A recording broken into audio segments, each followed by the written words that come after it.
Hi అండి. ఈరోజు mango murabba, చెబితేనే నోరూరించే పుల్లటి తీయటి మ్యాంగో మురబ్బను మరింత రుచిగా ఎలా తయారు చేసుకోవచ్చో ఈరోజు మన ఛానల్ ద్వారా మీకు చూపిస్తానండి.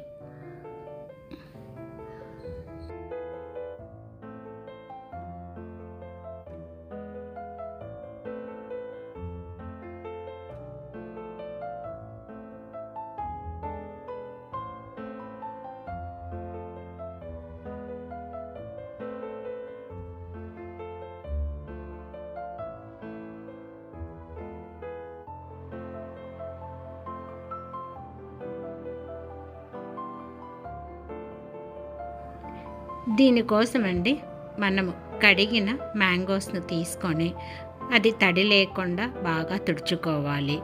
ఈరోజు నేను ఫస్ట్ ఒక మ్యాంగో తోటి మీకు చూపిస్తాను. ఇలా తడి లేకుండా తుడుచుకున్న మ్యాంగోస్ నుండి మొత్తము పీల్ తీసేసుకోవాలి.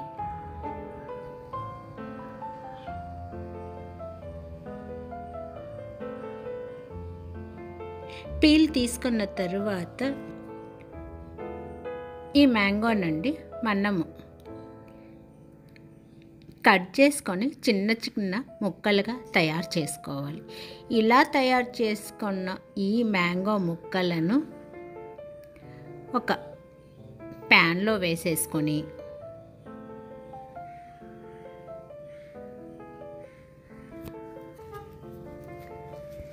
స్టవ్ మీద ఉంచుకోవాలి.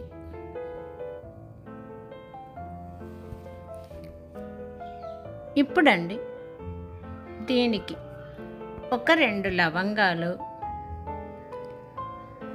ఒక చిన్న దాల్చిన చెక్క, అలాగే ఒక 1/2 టేబుల్ స్పూను పసుపు,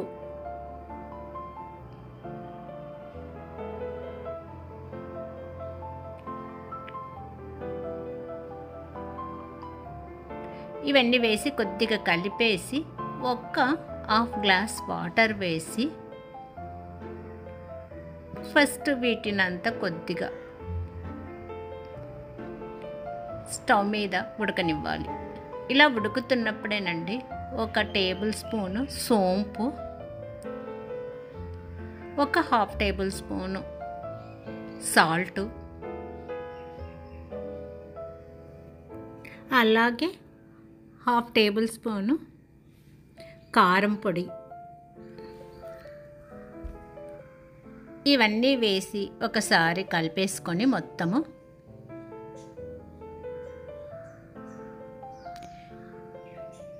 ఇదంతానండి మీడియం ఫ్లేమ్లో ఉడకనివ్వాలి.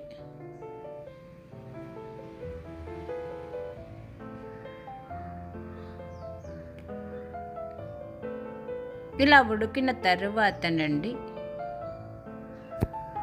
ఆ తర్వాత దీనికి 1 కప్పు పట్టిక బెల్లము, నేనైతే డైరెక్ట్గా వేసాను, మీరు కావాలంటే పొడి చేసుకొని వేసుకోవచ్చు, ఎందుకంటే ఇది మెల్ట్ అవుతుందని. ఆ తర్వాతనండి ఒక 3 యాలకులు, 1/2 టేబుల్ స్పూను జీలకర్ర పొడి వేసి, ఇక్కడనండి మీకు నేను కుంకుమ పువ్వు వేసినది మిస్ అయింది, సో మీ దగ్గర కుంకుమ పువ్వు ఉంటే అది కూడా వేసుకోండి. ఆ తర్వాత సన్నగా తరిగిన బాదం పప్పును వేసి ఒకసారి అంతా కలిపేసి స్టవ్ ఆఫ్ చేసుకొని చల్లారనివ్వాలి. ఇలాగ చల్లారిన బాదం మ్యాంగో మురబ్బానండి ఒక గాజు కంటైనర్లోకి తీసుకోవాలి. చూసారు కదా ఫ్రెండ్స్, మరింత రుచిగా మ్యాంగో మురబ్బాను బాదం పప్పు వేసి తయారు చేశాను. నార్మల్ దానికంటేనండి ఇది మరి కాస్త రుచిగా ఉంటుంది. మనకు ఎప్పుడు కావాలి అంటే అప్పుడు ఒక స్పూన్ తీసుకొని ఈ తీయటి పుల్లటి మ్యాంగో మురబ్బాను తింటే సరిపోతుంది. ఇలాగ తయారు చేసుకున్న దీన్నండి మనము మూత గట్టిగా బిగించేసుకొని ఉంచేసుకుంటే సరిపోతుంది. ఓకే ఫ్రెండ్స్, ఈ బాదం మ్యాంగో మురబ్బా మీకు నచ్చినట్లయితే ఒక లైక్ చేయండి, షేర్ చేయండి, సబ్స్క్రైబ్ చేసుకోవటం మాత్రం మర్చిపోకండి. నెక్స్ట్ వీడియోలోనండి మళ్ళీ కలుస్తాను. అంతవరకు సెలవు.